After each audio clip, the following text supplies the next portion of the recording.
Bumaba ang bilang ng mga Pilipinong walang trabaho ayon sa Philippine Statistics Authority. Sang-ayon ba riyan ang ating masa? Narito ang Street Hirit ni Bam Alegre, live mula sa Marikina. Bam?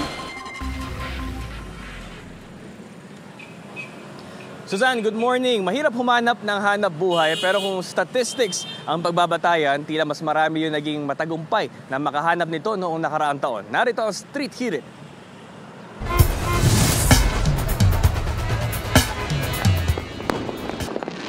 Maganda ang bungad ng bagong taon para sa kabuhayan ng mga Pilipino kung statistics ang pagbabatayan. Ayon sa Philippine Statistics Authority, bumaba raw ang bilang ng mga Pilipino na unemployed o walang trabaho o negosyo. Noong November 2022, 2.18 million ng mga Pilipino ang bilang na ito. Matapos ang isang taon, November 2023, bumaba ang bilang na ito sa 1.83 million ng mga Pilipino. Ilan sa mga industriya ang tumaas ang employment rate ang agriculture, forestry, transportation and storage, fishing and aquaculture, administrative services, at kasama rin ang construction industry kung saan kakahanap lang na oportunidad ni Rafi de los Santos. Kung tambay ka, saan mo kukunin yung pang-araw-araw pagkain? Gatas, tsaka diaper ng anak ko. Tumaas man ang bilang ng mga nagkatrabaho, ano kaya ang sitwasyon sa realidad pagdating sa quality of life? Para kay Josie Casino na graveyard shift sa isang fast food restaurant, kahit gaano siya kumayod, parang lagi pa rin gipit. Kulang pa rin, sir. Hindi pa rin nasapat. Kahit nagdo-double time ka na, kulang pa rin. Ano pong medyo mabigat sa bulsa niyo? Ano mga gastusin po? Mga pagkain,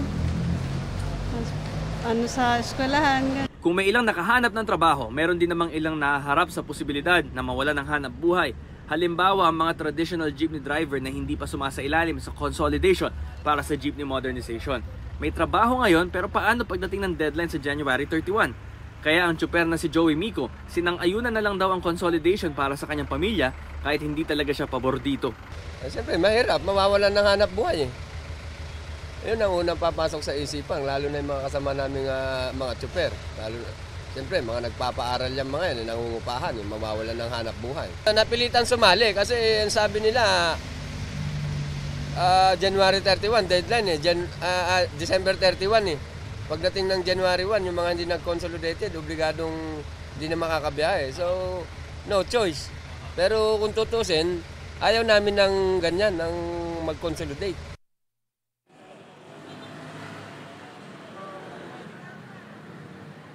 Susan, tumaas naman yung underemployment rate sa Pilipinas. Noong karaang taon daw, ito ay nasa 5.6 million ng mga Pilipino. At noong November 2023 naman, ito ay naging 5.79 million na mga underemployed na Pilipino. Sila, yung mga hindi akma yung kanilang training at karanasan sa mga trabaho na nakuha nila. Ito ang Street Hirit mula rito sa Marikina. Bam Alegre para sa GMA Integrated News. Kapuso, para laging una ka sa mga balita, bisitahin at mag-subscribe sa GMA Integrated News sa YouTube. Sa mga kapuso abroad, samahan nyo kami sa GMA Pinoy TV at sa www.gmanews.tv.